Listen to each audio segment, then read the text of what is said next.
കഴിഞ്ഞ ദിവസം നടൻ ടോവിനോ സൗദി അറേബ്യയും അതുപോലെ തന്നെ ഇന്ത്യയും തമ്മിൽ ഒരു താരതമ്യ പഠനം നടത്തി ഇപ്രകാരം പറയുകയുണ്ടായി. 5 വർഷം കൊണ്ട് ഇന്ത്യക്കുണ്ടായത് പുരോഗതിയോ അധോഗതിയോ എന്നുള്ള ഒരു സംശയം. അപ്പോൾ പലർക്കും പലയിടത്തുള്ള കാഴ്ചപ്പാടുകളാണ് ഉള്ളത്.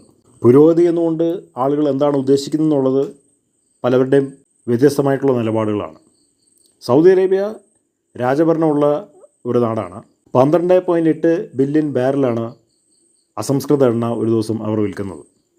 അവർക്കതിലൂടെ 75,000 ദശലക്ഷം കോടി രൂപ കിട്ടുന്നുണ്ട്. രാജഭരണം ഉള്ളതുകൊണ്ട്, കാര്യക്ഷമതയുള്ള മാനേജ്മെൻറ്റ് ഉള്ളതുകൊണ്ട്, പാര വയ്ക്കുന്നവരും കുതികാൽ വെട്ടുന്നവരും ഇല്ലാത്തതുകൊണ്ട്, കള്ളന് കഞ്ഞി വെച്ചവർ ഇല്ലാത്തതുകൊണ്ട് അവിടുത്തെ വികസന പ്രവർത്തനങ്ങൾ ലോകത്തിലെ മറ്റെല്ലാ രാജ്യങ്ങൾക്കും മാതൃകയാണ്. ഒരുപാട് വികസന പ്രവർത്തനങ്ങൾ ആ രാജ്യത്ത് നടക്കുന്നുണ്ട്. അവർക്ക് കിട്ടുന്ന സമ്പത്ത് അവർ ക്രിയാത്മകമായി ഉപയോഗിക്കുന്നുണ്ട്. അവിടെ അഴിമതിയില്ല, കുംഭകോണമില്ല, തട്ടിപ്പില്ല, വെട്ടിപ്പില്ല, സാമ്പത്തിക തിരിമറിയില്ല, ഒന്നുമില്ല. മാത്രമല്ല അവർക്ക് വർഗ്ഗസ്നേഹമുണ്ട്. അറബികളുടെ നാടായതുകൊണ്ട് അവർക്ക് ഒരുമിച്ച് വളരണമെന്നുള്ള താല്പര്യമുണ്ട്. എന്നാൽ നമ്മുടെ നാട്ടിൽ നേരെ തിരിച്ചാണ്. 10,000 മതങ്ങൾ, ജാതികൾ, അഭിപ്രായങ്ങൾ, സംഘടനകൾ, രാഷ്ട്രീയ പ്രസ്ഥാനങ്ങൾ ഉണ്ട്. ഇവർക്ക് 10,000 അഭിപ്രായങ്ങളാണ് ഉള്ളത്.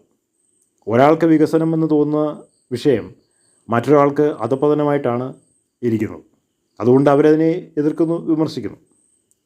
എല്ലാവർക്കും വികസനത്തിനെക്കുറിച്ച് വലിയ കാഴ്ചപ്പാടൊന്നുമില്ല.